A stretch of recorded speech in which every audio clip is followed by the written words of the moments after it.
voltando hoje. Entendeu? Esse é o princípio, né?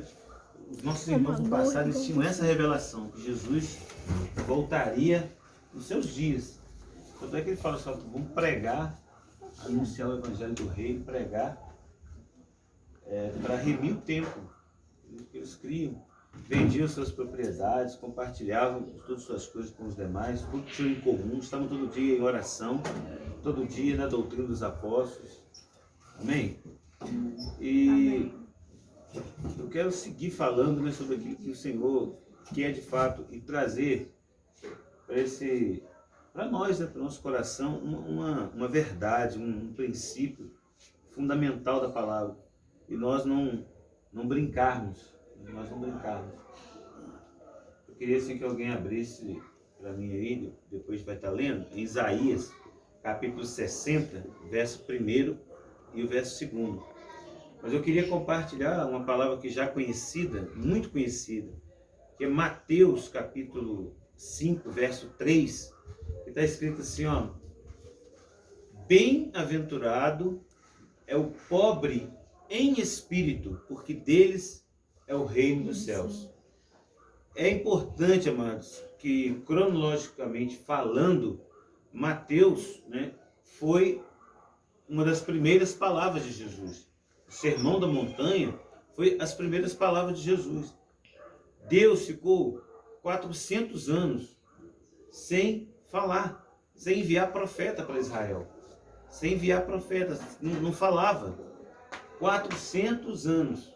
E depois ele envia João Batista.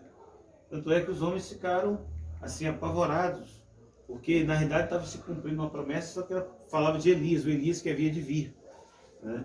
Mas na realidade era João Batista, porque na realidade era na mesma unção, no mesmo poder, no mesmo serviço, no mesmo ministério de Elias. Então assim, essas primeiras palavras, ou seja, o primeiro mandamento de Jesus, aquilo que é a base, algo para a gente abraçar, segurar e colocar dentro do nosso coração, essa palavra. Depois de 400 anos, que vem depois João Batista mandando se arrepender, mandando você ter uma novidade de vida, mandando de fato agora confessar os pecados, assumir essa condição de pecado, né, e ser batizado. Aí vem Jesus, porque ele, na realidade, João Batista é o noivo, ele vinha anunciando Jesus, ele é o precursor de Jesus.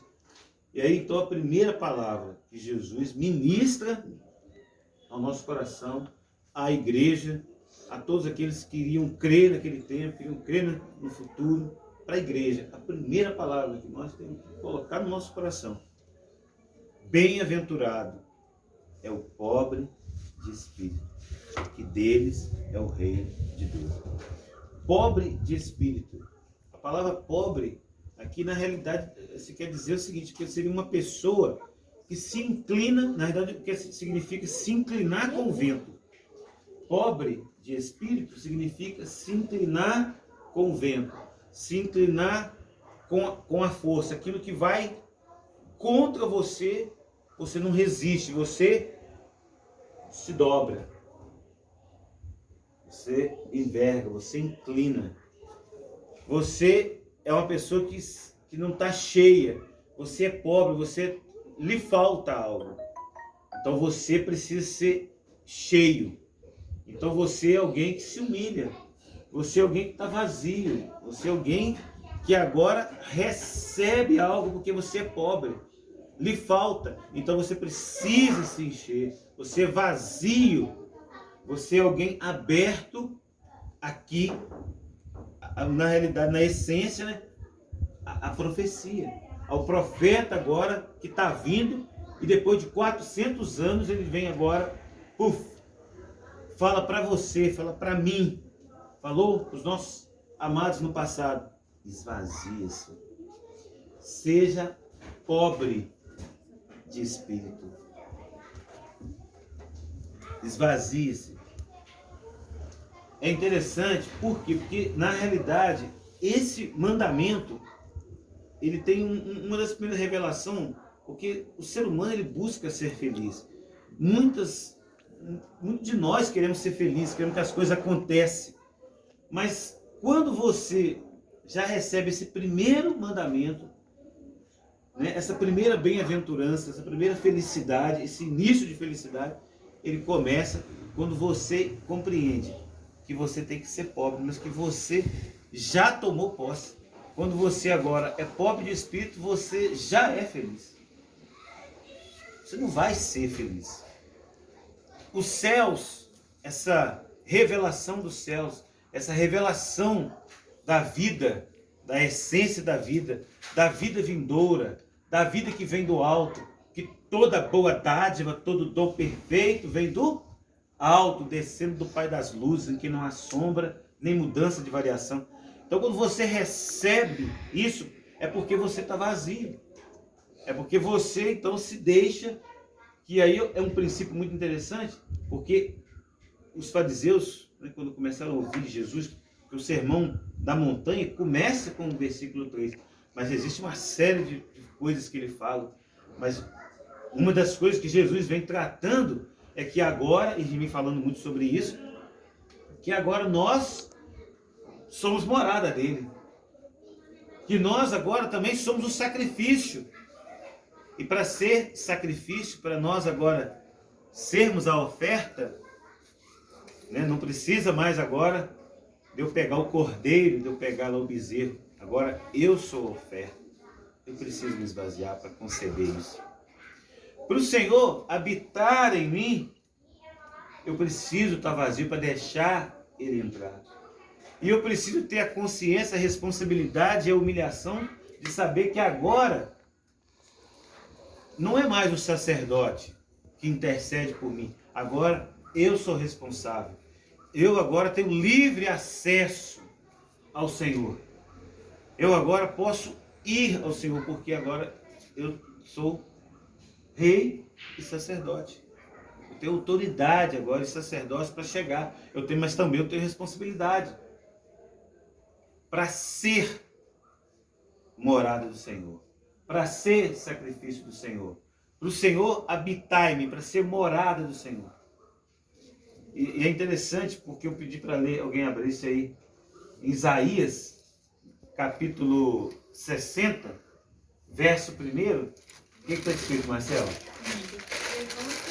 Levanta-te, resplandece, porque é chegada a tua luz, e é nascida sobre ti a glória do Senhor. Amém? Só que eu li o texto errado. Esse é o capítulo 66. Eu li errado. 66, 1. É capítulo 66, e o último, justamente, 66, 1, confundi. Assim diz o Senhor, o céu é meu trono, e a terra o escabelo dos meus pés. Que casa me edificareis vós? E que lugar seria o do meu descanso? Entende? Isaías 66, Isaías 66, 1 e 10. Olha só, mano. O céu é o meu trono, a terra é escabelo dos meus pés. Que casa vós me edificareis?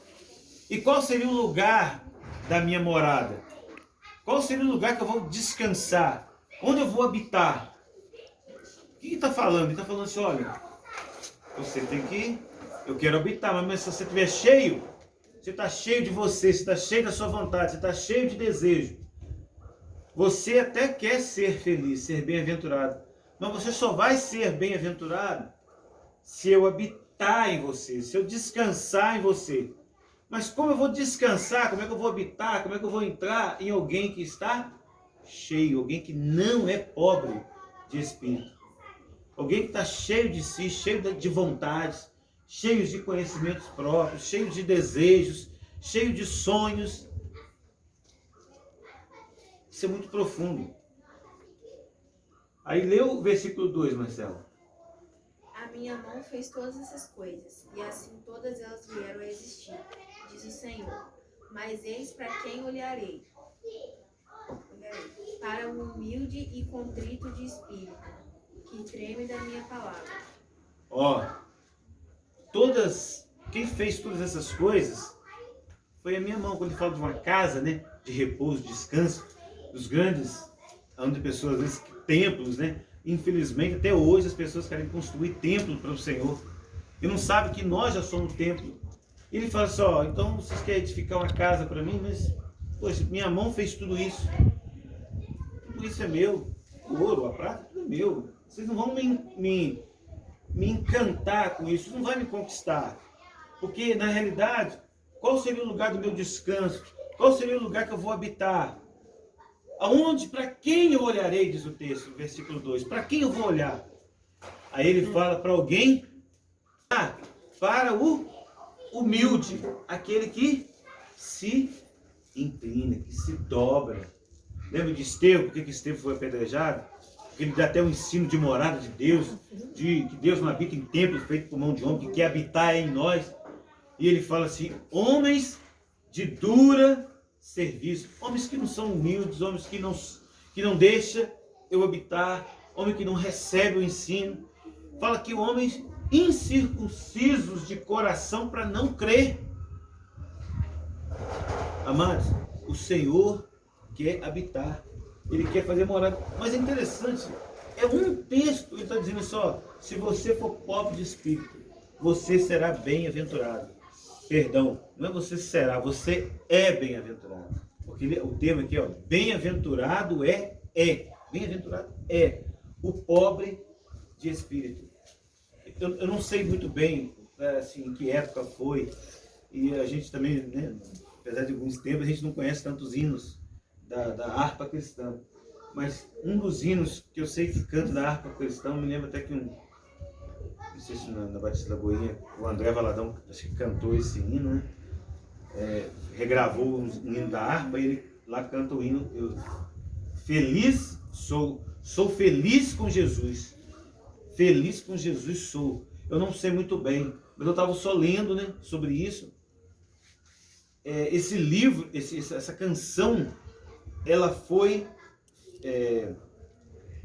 feita em um momento onde um homem de Deus estava indo reconhecer as suas duas filhas que havia falecido. Ele ia reconhecer as duas filhas que tinha falecido em um naufrágio. E nesse momento de lá reconhecer, e todo mundo olhando para ele para saber a reação dele, ele fez essa canção ali. Nada que aconteça de forma externa vai me tirar o que eu sou. Porque o Senhor habita em mim. Eu sou feliz com Jesus. Não é a circunstância. Lembra de Davi, amados? Quando intercedeu pelo filho? Davi intercedeu pelo filho. A Bíblia fala que ele se vestiu de saco. O rei se vestiu de saco. Se dobrava na cinza. Jejum. Não comia.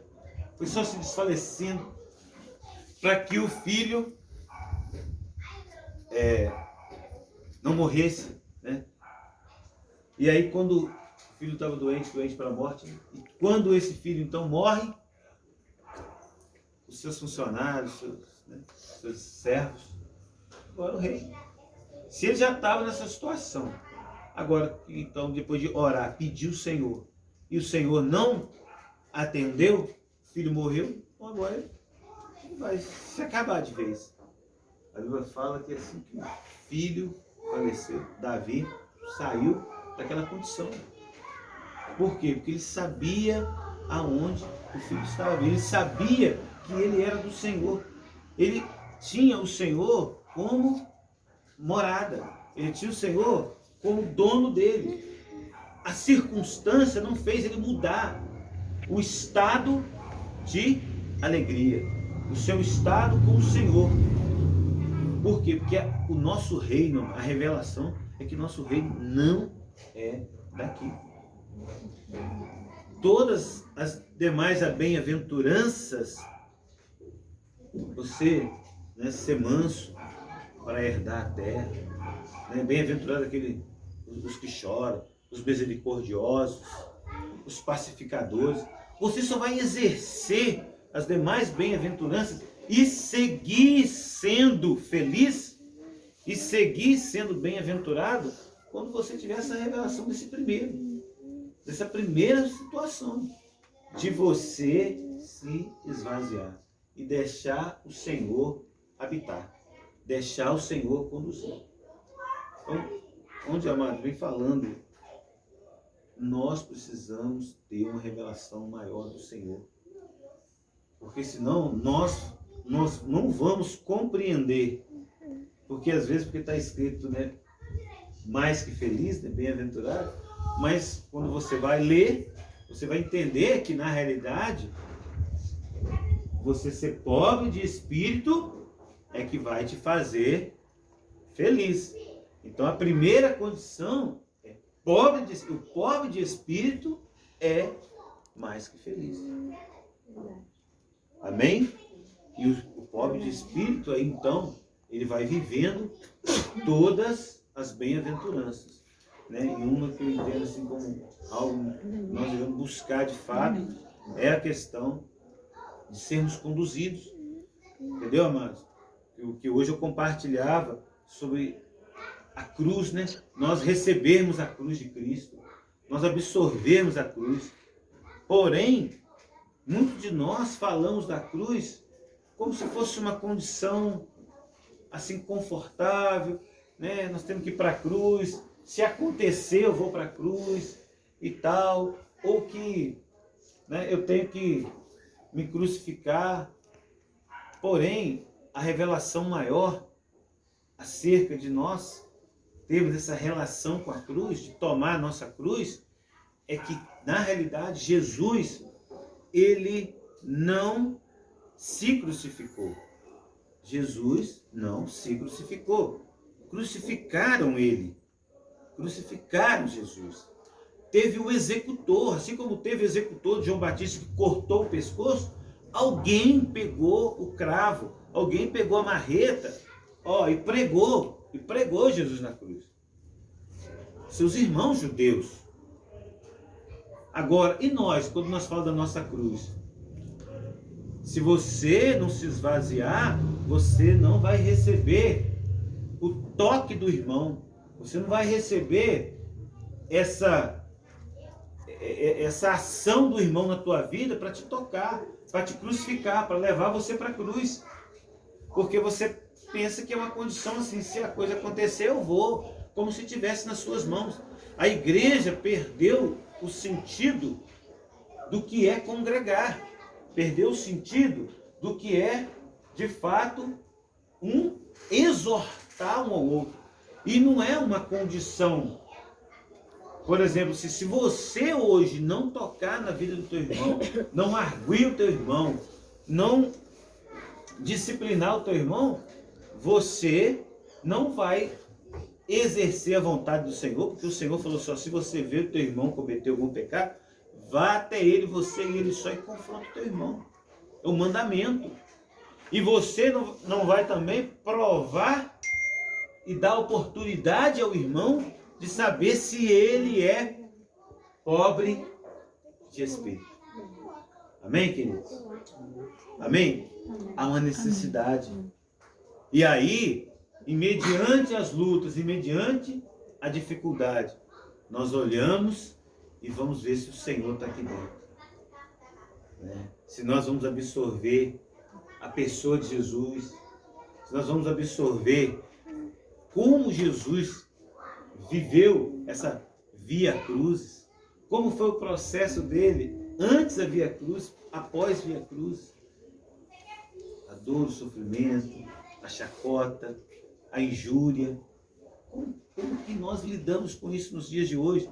O quão vazio nós estamos, o quão pobres de espírito nós somos para suportar isso, para receber isso e para colocarmos isso na nossa vida diária.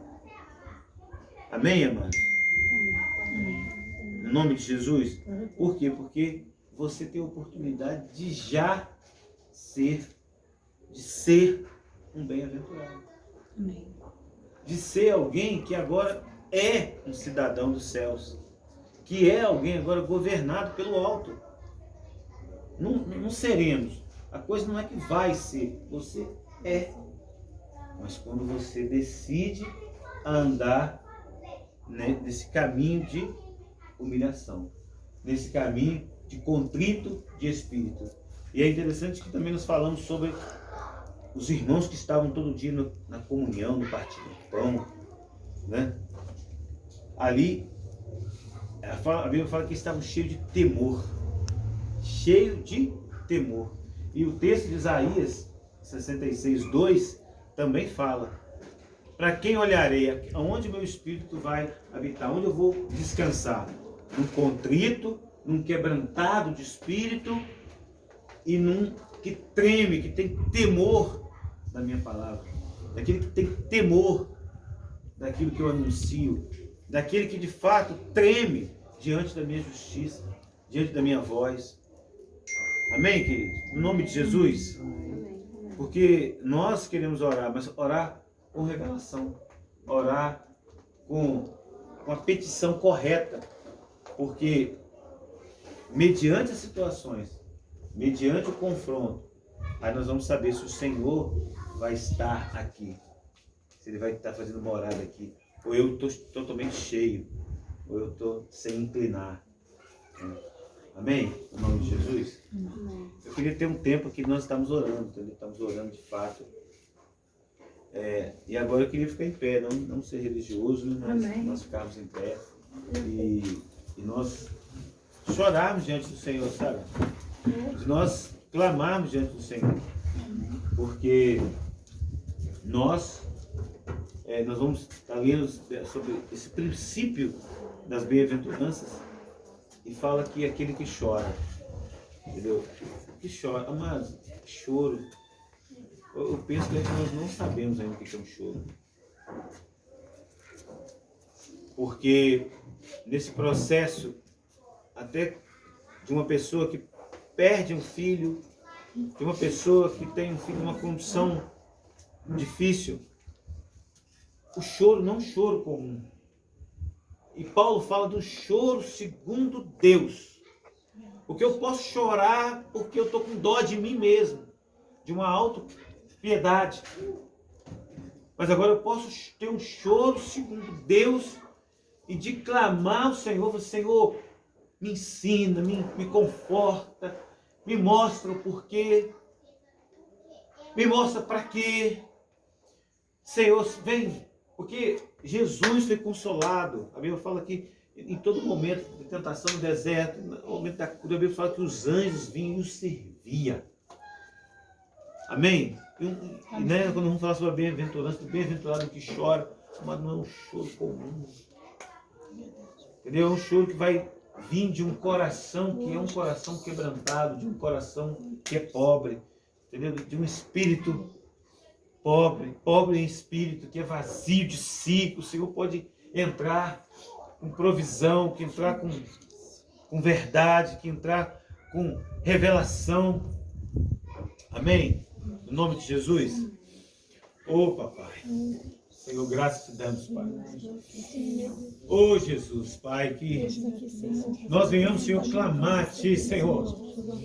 Mas clamar, Pai, não por necessidade própria, Senhor, por um amor próprio. Não porque nós somos tão necessitados assim dessa vitória, Pai. De uma vitória pessoal, de uma vitória terrena, passageira, Pai. Senhor, nos conduz a compreender, Senhor, a lidar com perdas, a lidar com abrir mão da nossa vontade, abrir mão, Senhor, de nós sermos pobres, de sabermos que não temos nada e que não temos que mostrar nada, provar nada, Senhor. Oh, Pai, mas que nós queremos ser cheios do Senhor, Pai. Ser cheios do Senhor, compreender todos os seus desígnios, compreender toda a sua vontade. E não uma vitória, Senhor, do ego, não uma vitória da satisfação humana, Senhor. Oh, Pai, a nossa vitória, Senhor, ela começa aqui, mas através de uma revelação onde o Senhor nos enche, porque somos pobres, Senhor. Porque o Senhor quer fazer milagres aqui. O Senhor quer de fato manifestar, Senhor, o Teu amor, a tua vida, a tua conquista, aquilo que o Senhor conquistou na cruz. O Senhor quer se manifestar. O Senhor é um Deus de milagres. O Senhor é um Deus que faz, Senhor, que trabalha por nós. Pai, mas naquela alma, Senhor, que é totalmente motivada pelo Teu Espírito Santo, aonde todas as coisas foram convergidas ao Senhor, onde todas as coisas revelam que o Senhor está sendo priorizado, aonde o Teu reino, Senhor, está vindo em primeiro lugar, porque a Tua palavra diz que o Senhor fará, mas quando de fato a prioridade é o reino, quando a prioridade é o Teu governo, Senhor. Pai, no nome de Jesus, cada um de nós aqui temos um desejo, uma vontade, uma realização, uma necessidade, Pai, porque ninguém quer ver, lidar com a perda de um filho, querendo que o nosso filho seja curado, nosso filho seja salvo, que o nosso filho seja liberto.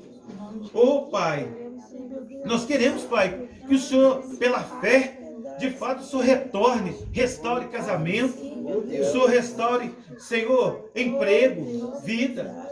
Pai, mas que nós sejamos bem motivados, direcionados, Pai, não com uma coisa humana, Senhor, mas aonde o Senhor é glorificado. A Tua palavra diz, Pai, que tudo aquilo que acontece de ruim, uma pessoa, Senhor, que nasce com um defeito, Pai, que nasce coxa, que nasce cega, tudo é para a Tua glória, Senhor. É para que o Teu nome seja exaltado, para que o Teu nome seja glorificado, Senhor. Mas é porque nós somos vazios, nós somos pobres de espírito, Senhor. Então pode entrar e habitar, descansar e fazer conforme a Tua vontade. Oh, Pai, nos revela, Senhor, no nome de Jesus. Revela, Senhor, o Senhor sabe o coração de cada um. O Senhor sabe a necessidade de cada um aqui, Senhor. Pai, o Senhor sabe, Senhor. O Senhor sabe, Pai. Pai, agora, Senhor, vem com essa revelação. Vem, Senhor, com essa bem-aventurança, Senhor, no nome de Jesus. Sobre aquele que decide esvaziar-se. Sobre aquele que, de fato, Senhor, está vazio, o Senhor pode habitar. No contrito, no coração quebrantado, no pobre em espírito. No nome de Jesus, Senhor. No nome de Jesus. Amém, Senhor. Graças a Deus. Amém.